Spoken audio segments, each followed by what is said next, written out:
The silence they left behind is not empty. It is heavy. It has a physical weight that presses against your chest the moment you wake up, before your brain even remembers what happened. You reach for your phone, expecting the familiar glow of their name, only to be met with the cold, dark reflection of your own face. The confusion is what hurts the most. How does someone who looked at you with such intensity, who shared such profound moments of connection, simply vanish into thin air? You replay the final conversations in your head, searching for the exact word, the exact tone, the exact moment the shift happened. You analyze their body language, their text response times, the subtle changes in their energy. You were desperate to find the logical reason for an illogical departure. But you are looking for logic in a nervous system that has already collapsed. You tell yourself you were just seeking closure. You convince yourself that if you can just understand why they pulled away, the pain will stop. But here is the brutal truth that you have been avoiding, the truth that keeps you trapped in this endless loop of mental anguish. You do not actually want closure. Closure is a myth invented by the anxious mind to justify continued attachment. The brutal truth is that your obsession with their absence is keeping you intimately connected to their presence. You are still doing the emotional labor for both of you. You are still holding the space, still keeping the energy alive, still waiting in the wings for them to realize their mistake and return. By constantly analyzing their behavior, you are giving them rent-free space in your mind. You are letting their inability to handle intimacy dictate your entire sense of reality and self-worth. You are waiting for them to give you permission to heal, and in doing so, you are handing them the keys to your own destruction. To understand how to break this cycle, you have to understand the machinery of their departure. You have to look past the coldness, past the sudden detachment, and see the biological reality of what happened inside their brain.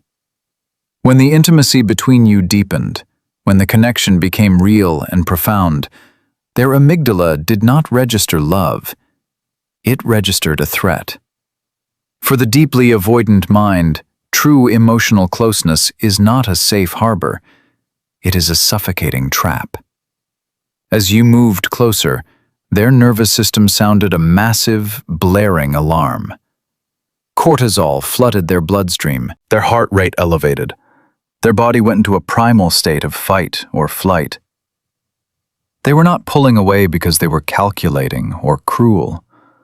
They were pulling away because their nervous system was literally hijacking their consciousness, screaming at them that they were in danger of being engulfed. This brings us to the reframe that will change everything. They did not stop caring. They felt overwhelmed. The depth of your connection terrified their unhealed wounds. When they looked at you, they did not see a partner. They saw a mirror reflecting their own inadequacies, their own fear of not being enough, their own terror of losing their independence. They did not leave because you were too much or too needy or not attractive enough.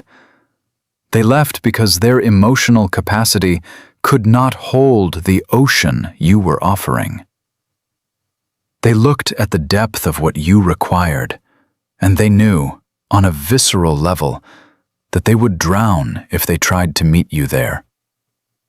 Their withdrawal was not a reflection of your worth. It was a desperate, unconscious gasp for air.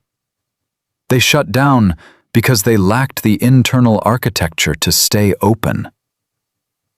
Understanding this is the first step, but understanding is not enough to heal. You need a mechanism to reclaim your power. This is where the secret lies.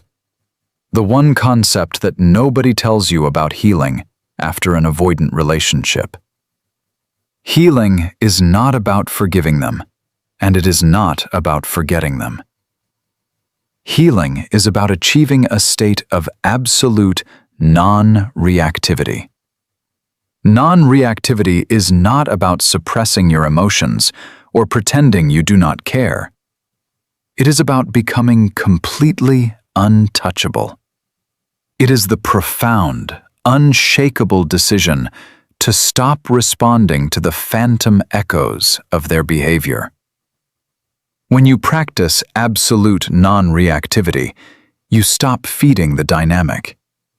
You stop reacting to their hot and cold behavior, their breadcrumbing, their sudden appearances and sudden disappearances. You become a void that their chaos cannot penetrate. Imagine what happens when you truly embody this state. Think about the mental scenarios that play out when you finally go completely silent. For months, they expected you to chase. They expected the late-night emotional texts, the long paragraphs explaining your feelings, the desperate attempts to fix what they broke. They relied on your anxiety to regulate their own ego. Your pursuit made them feel desired, safe, and in control. But when you embrace absolute non-reactivity, you shatter that illusion. You give them nothing.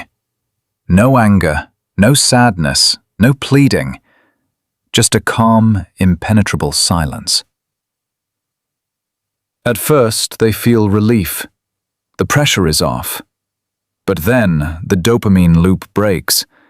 The avoidant mind relies on the predictable hit of your attention to feel secure in their detachment.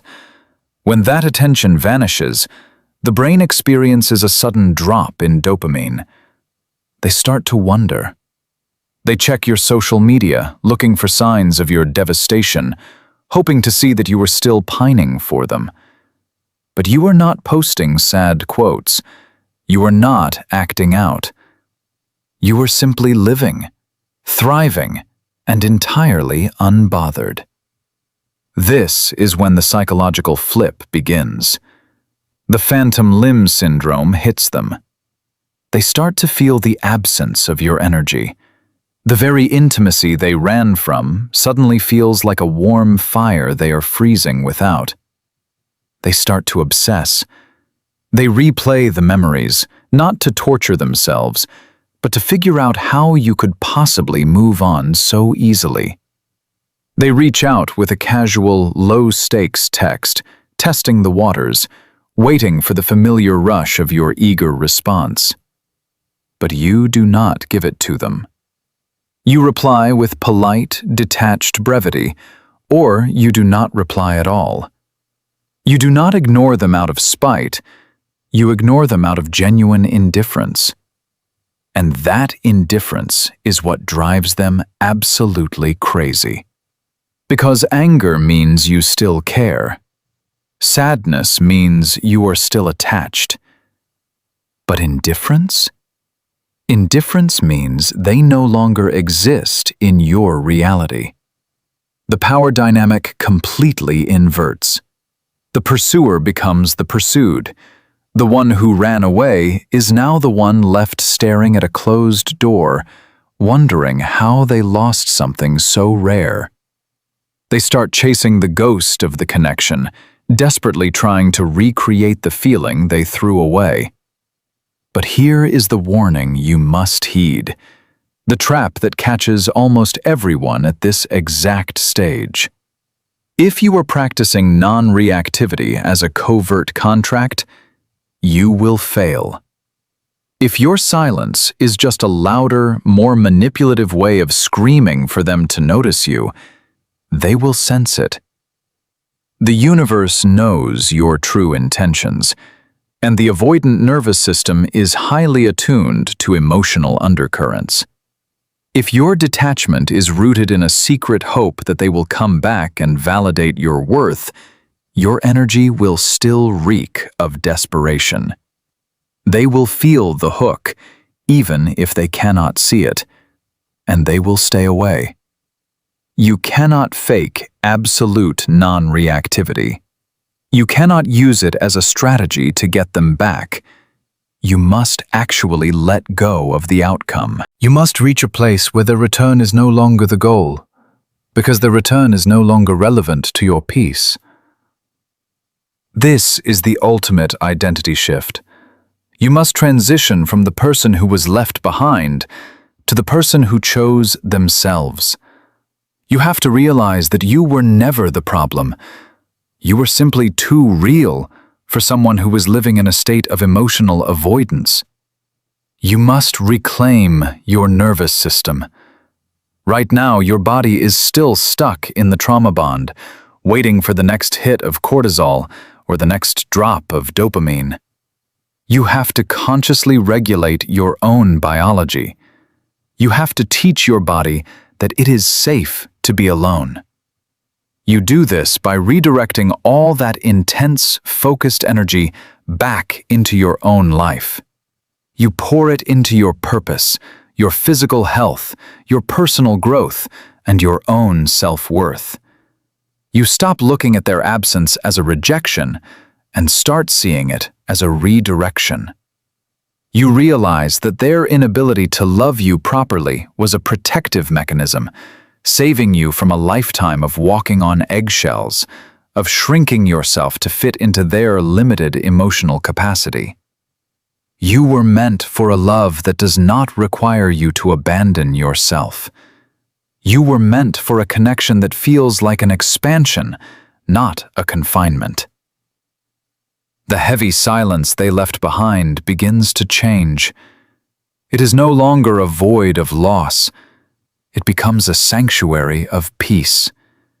It becomes the quiet space where you finally hear your own voice again. You stand in your power, completely independent, entirely whole. You no longer need them to validate your existence because you have become the sole architect of your own reality. You look back at the dynamic not with bitterness, but with a calm, piercing clarity. You see them for who they are, and, more importantly, you see yourself for who you are. You are no longer the one waiting in the dark. You are the light. You are the prize. You are free. And in that profound, unshakable freedom, you finally heal.